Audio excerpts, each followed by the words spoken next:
அதன் பரிசுத்த ஆவியின் பெயராலே ஆமென். நித்திய ஸ்துதிக்குரிய பரிசுத்த பரமதிவியனர் கருணைக்கு என் நேரமும் ஆராதனையும் ஸ்துதியும் தோசை நமஸ்காரம் உண்டாக கடவது.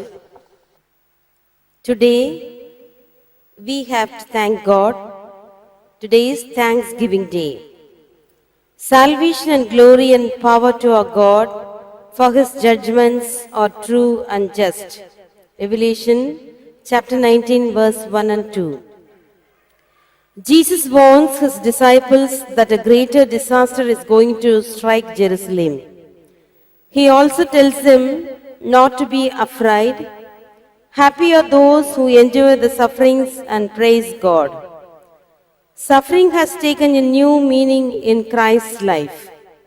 Like Christ, accept the sufferings and we will get our reward. Unearned suffering is redemptive. Let us not forget God in the day of battle. Ask him to be with you.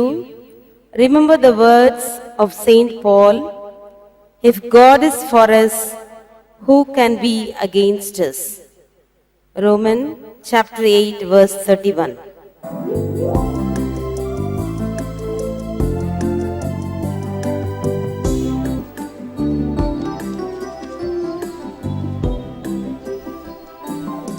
திருநாம கீர்த்தனம் பாடாத நாவும் இருந்தென்ன பயனோ நாதா, இறைவாவும் அன்புக்கு சாட்சி சொல்லாத உதடுகள் எனக்கே நாதா, நான் வாழ்வதும் எதற்கோ தேவா.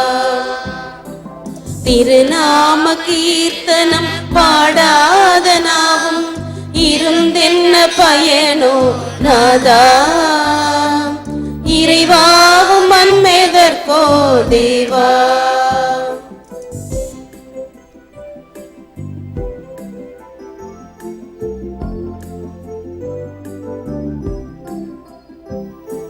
புலர்ந்திடும் நன்னாளை பாடி அறிவிக்கும் குயிலுடன் சேர்ந்து நான் உம்மை பாடுவேன். நதியதன் அலை பாடும் சங்கீதம் ஏந்தும் குளிர் காற்றில் இணைந்தும்மை துதிப்பேன். திருநாம கீர்த்தனம் பாடாத நாவும் இருந்தென்ன பயனோ நாதா, இறைவாவும் அன்புக்கு சாட்சி சொல்லாத உதடுகள் எனக்கே நாதா, நான் வாழ்வதும் எதற்கோ தேவா.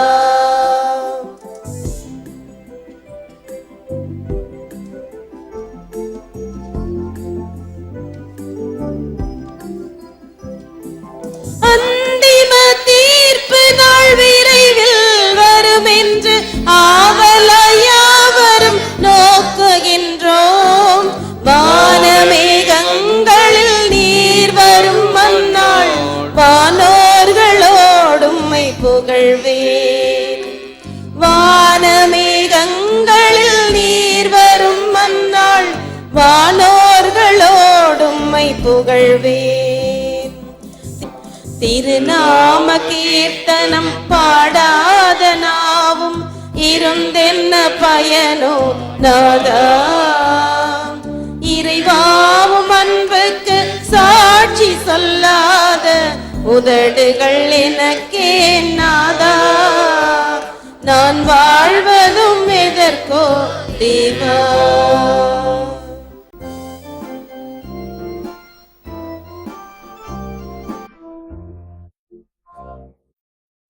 பிதாசுதன் பரிசுத்த ஆவியின் பெயராலே ஆமென். ஆண்டவராகிய இயேசு கிறிஸ்துவின் அருளும் கடவுளின் அன்பும் பரிசுத்த ஆவியின் நட்புறவும் உங்கள் அனைவரோடும் இருப்பதாக. உம்மோடும் இருப்பதாக. இயேசுவில் அன்பானவர்களே, நவம்பர் மாதம் வியாழக்கிழமை, ஆண்டின் பொதுக்காலம் 34ஆம் வாரம், திருவருட்பாட்டு ஆண்டின் இறுதி வாரம். திருப்பலியை தொலைக்காட்சியிலும் இணையத்திலும் கண்டு ஒப்புடுகின்ற குடும்பங்கள், வயதானவர்கள், நோயாளிகள், குழந்தைகள், இராணுவ வீரர்கள் அனைவருக்காகவும் இறைஞ்சுவோம். தகுதி பெற நம் பாவங்களுக்காக மனம் வருந்தி மன்னிப்பை வேண்டுவோம். எல்லாம் வல்ல இறைவனிடமும் சகோதரனே, உங்களிடமும் நான் பாவியை ஏற்றுக்கொள்கிறேன். ஏனெனில் என் சிந்தனையாலும் சொல்லாலும் செயலாலும் கடமைகளில் தவறியதாலும் பாவங்கள் பல செய்தேன். என் பாவமே, என் பாவமே, என் பெரும் பாவமே. ஆகையால் இப்பொழுதும் கல்யாண பரிசுத்த மரியாளையும் வானதூதர் புனிதர் அனைவரையும், சகோதரரே உங்களையும் நம் தேவனாகிய ஆண்டவரிடம் எனக்காக வேண்டிக் கொள்ள மன்றாடுகிறேன். எல்லாம் வல்ல இறைவன் நம் மீது இரக்கம் வைத்து நம் பாவங்களை மன்னித்து நம்மை நித்திய வாழ்வுக்கு அழைத்து செல்வாராக. ஆமென். முதல் வாசகம். பாபிலோன் மாநகரே, நீ வீசி எறியப்படுவாய். திருத்தூதர் யோவான் எழுதிய திருவெளிப்பாட்டிலிருந்து வாசகம். சகோதர சகோதரிகளே, வேறொரு வானதூதர் விண்ணகத்திலிருந்து இறங்கி வர கண்டேன். மிகுந்த அதிகாரம் கொண்டிருந்த அவருடைய மாட்சியால் மன்னகம் ஒளிர்ந்தது. அவர் வல்லமையோடு குரல் எழுப்பி பின்வருமாறு கத்தினார்: வீழ்ந்தது, வீழ்ந்தது பாபிலோன் மாநகர்! பாபிலோன் மாநகரே, நீ இவ்வாறு வீசி எறியப்படுவாய். நீ இருந்த இடம் தெரியாமல் அழிந்து விடுவாய். யாழை மீட்டுவோர், பாடகர், குழல் ஊதுவோர், எக்காலம் முழங்குவோர் ஆகியோர் எழுப்பும் இசை இனி உன் நடுவே எழவே எழாது. தொழில் செய்யும் கைவினைஞர் அனைவரும் இனி உன் நடுவில் குடியிருக்கவே மாட்டார்கள். ஏனெனில் உன் வணிகர்கள் மண்ணுலகில் பெருங்குடி மக்களாய் விளங்கினார்கள். உன் பில்லி சூனியம் எல்லா நாடுகளையும் ஏமாற்றிவிட்டது. இதன் பின் பெருந்திரளான மக்களின் கூச்சல் போன்ற ஒளி விண்ணகத்தில் எழக் கேட்டேன். அது பின்வருமாறு முழங்கியது: அல்லேலூயா! மீட்பும் மாட்சியும் வல்லமையும் நம் கடவுளுக்கே உரியன. ஏனெனில் அவருடைய தீர்ப்புகள் உண்மை உள்ளவை, நீதியானவை. அந்த வானதூதர் என்னிடம், ஆட்டுக்குட்டியின் திருமண விருந்துக்கு அழைக்க பெற்றோர் பேறு பெற்றோர் என எழுது என்று கூறினார். இது ஆண்டவர் வழங்கும் அருள்வாக்கு. உமக்கு நன்றி.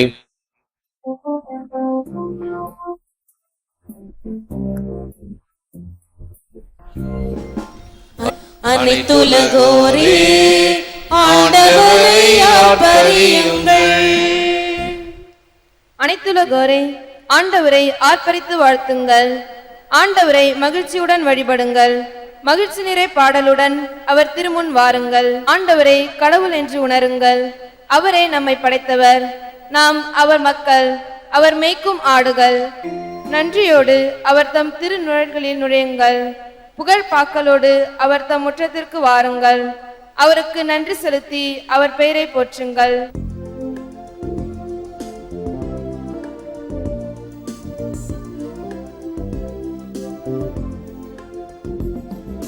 அல்லேலூயா, அல்லேலூயா, அல்லேலூயா, அல்லேலூயா, அல்லேலூயா, அல்லேலூயா, அல்லேலூயா, அல்லேலூயா. நீங்கள் தலை நிமிர்ந்து நில்லுங்கள், ஏனெனில் உங்கள் மீட்பு நெருங்கி வருகின்றது. அல்லேலூயா, அல்லேலூயா. ஆண்டவர் உங்களோடு இருப்பாராக. உம்மோடும் இருப்பாராக. புனித லூக்கா எழுதிய நற்செய்தியிலிருந்து வாசகம். ஆண்டவரே, உமக்கு மகிமை. மகிமை.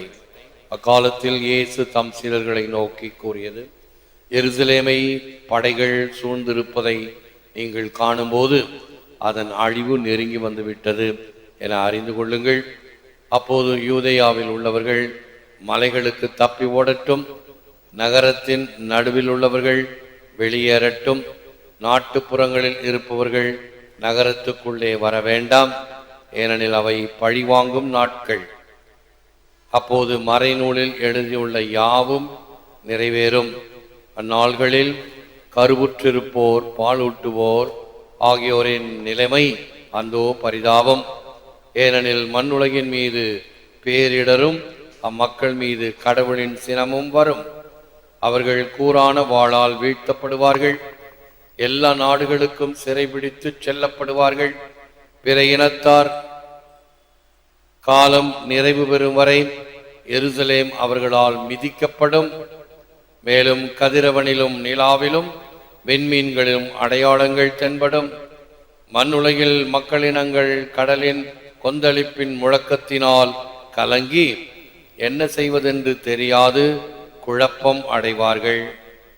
உலகிற்கு என்ன நேருமோ என எண்ணி மனிதர் அச்சத்தினால் மயக்கமுறுவர். ஏனெனில் வான்வெளி கோள்கள் அதிரும். அப்போது மிகுந்த வல்லமையோடும் மாட்சியோடும் மானிட மகன் மேகங்கள் மீது வருவதை அவர்கள் காண்பார்கள். இவை நிகழத் தொடங்கும் போது நீங்கள் தலை நிமிர்ந்து நில்லுங்கள், ஏனெனில் உங்கள் மீட்பு நெருங்கி வருகின்றது என்றார். இது கிறிஸ்து வழங்கும் வாழ்வு தரும் நற்செய்தி. கிறிஸ்துவே உமக்கு புகழ். Stand erect and lift up your heads, for your deliverance is drawing near. நீங்கள் தலை நிமிர்ந்து நில்லுங்கள், ஏனெனில் உங்கள் மீட்பு நெருங்கி வருகின்றது. அன்பார்ந்த சகோதர சகோதரர்களே, அன்பார்ந்த பிள்ளைகளே, அன்பார்ந்த தொலைக்காட்சி விசுவாசிகளே, faith makes the uplook good, the outlook bright, the inlook favorable, the future glorious. மேல் நோக்கியதை நல்லதாகவும், வெளித்தோற்றத்தை பிரகாசமாகவும், அகத்தை உகந்ததாகவும், எதிர்காலத்தை மகிமையானதாகவும் செய்வது நம்பிக்கையும் விசுவாசமும். இன்னொரு இடத்தில் ஒரு விளக்கம் படித்தேன். Love and like. லைக் என்றால் நான் ஒரு ரோஜா மலரை விரும்புகிறேன் என்றால் அதை பறித்துக் கொள்கிறேன். I like it. I love it என்று சொன்னால் அது செடியில் இருக்கும் பொழுதே அதற்கு தண்ணீர் ஊற்றி இன்னும் அது வாழ, இன்னும் அதிகமாக அந்த செடி பூப்பதற்கு உதவி செய்தல் என்றால் அதை நான் நேசிக்கிறேன் என்று அர்த்தம். ஒரு நல்ல விளக்கம். அதுபோன்று இந்த விசுவாசம்தான் நம்முடைய வாழ்வை அர்த்தமுள்ளதாக்குகிறது. தமிழை விட ஆங்கிலத்தில் தான் அருமையாக இருக்கிறது. Faith makes the uplook good, the outlook bright, the inlook favorable, and the future glorious. நம்பிக்கை தான் இந்த வாழ்க்கையை மிக பெருமைக்குரியதாக, மகிமைக்குரியதாக கருதுகிறது, எண்ணுகிறது. இல்லை என்றால் என்ன சொல்வோம்? எப்படி இருக்கிறீங்க அப்படின்னு சில பேரை கேட்டா ஏதோ இருக்கிறேன் அப்படின்னு சொல்றாங்கன்னு வச்சுக்கோங்க. அப்ப அந்த வாழ்க்கையிலே அவர்களுக்கு பிடிப்பு இல்லை. ஏதோ இருக்கிறேன், நான் கல்லா மண்ணா போட்ட இடத்துல அப்படியே இருக்கிறதுக்கு. இது வாழ்க்கை, உன்னுடைய வாழ்க்கை. அதை நீ தினமும் வாழ்ந்து காட்டி கொண்டிருக்கிறாய். இந்த வாழ்க்கை எனக்கு கொடுக்கப்பட்ட ஒரு கொடை. It's a gift of God. அந்த கொடையை நான் தினம் தினம் வாழும் பொழுது அதில் இருக்கக்கூடிய ஈடுபாடு, மகிழ்ச்சி, அந்த விசுவாசத்தை வெளிக்கொணரக்கூடியதாக இருத்தல் வேண்டும். கடவுள் நம் சார்பில் இருக்கும்போது நமக்கு எதிராக இருப்பவர் யார்? கிறிஸ்துவின் அன்பிலிருந்து நம்மை பிரிக்கக்கூடியது எது? If God is for us, who can be against us? Who will separate us from the love of Christ? ஆக கிறிஸ்துவின் அன்பு நம்மை உந்தி தள்ளுகிறது. காரித்தாஸ் கிறிஸ்தி உர்ஜத் மே. The Christ of the love of Christ urges me. முன்னாள் இந்த வேத போதக மிஷனரிமார்கள், வெள்ளைக்கார குருக்கள் நம் நாட்டிற்கு வந்தது எதற்காக? பேர் புகழ், அல்லது இன்னும் அதிகமாக வெள்ளைக்கார அரசு நம்முடைய இந்திய நாட்டை சுரண்டியது போல இங்கிருந்து சுரண்டி செல்லவா? இல்லை. வியர்வை, ரத்தம், தங்கள் உழைப்பு இவைகளை சிந்தி கிறிஸ்துவை கொடுத்தார்கள். நாங்கள் பெற்ற இந்த பெருவாழ்வை உங்களுக்கு கொடுக்கிறோம். அந்த விசுவாசம், நம்பிக்கை மண் அல்ல, வீண் அல்ல, வலயம் அல்லை, மலை அல்லை, கடல் அல்லை, வாயு அல்லை, எண் அல்லை, எழுத்தல்லை, எரியும் அல்லை, பெண் அல்லை, ஆண் அல்லை, பேடும் அல்லை, பிரிதல்லை, ஆனாயும் பெரியோய் நீயே உன் அல்லை நல்லாருக்கு தீயை அல்ல. ஒன்றுமில்லை, நீ மட்டும்தான், நீ மட்டும் போதும் என்று சொல்வதை போல. ஆக இப்படிப்பட்ட விசுவாசம், அன்பு, அந்த இனம் கண்டுகொள்ளுகின்ற ஒரு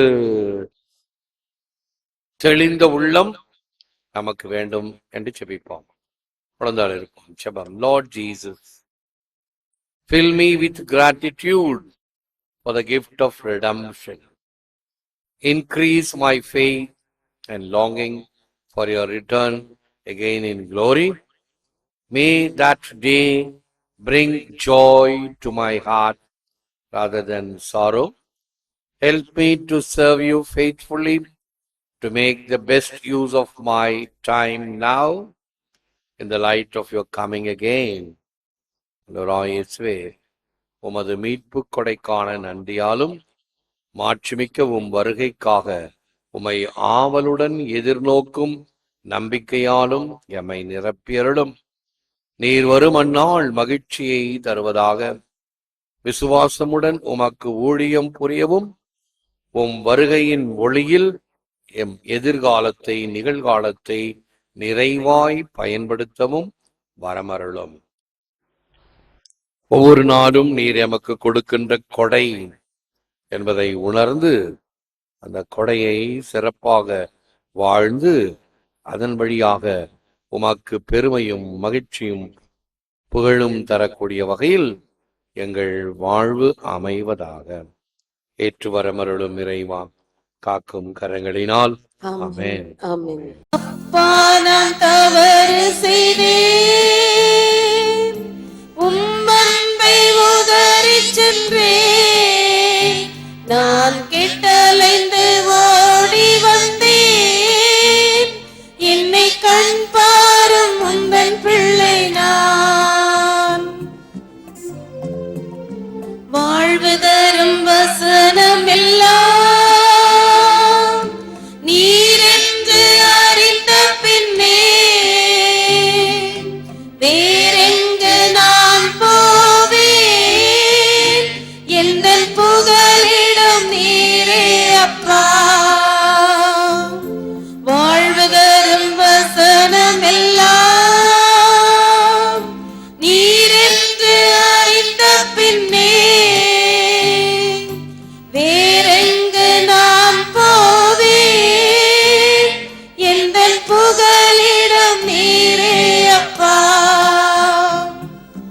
அப்பா, நான் தவறு செய்தேன்,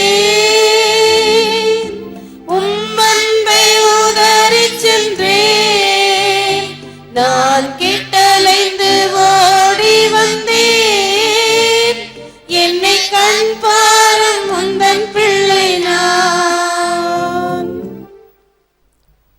நித்திய ஸ்துதிக்குரிய பரிசுத்த நற்கருணைக்கு பக்தியால் ஆராதனை எத்திசையும் புரிவோம், பக்தியால் ஆராதனை எத்திசையும் புரிவோம். பிதாசுதன் பரிசுத்த ஆவியின் பெயராலே ஆமென். இயேசுவே புகழ், மரியே வாழ்க.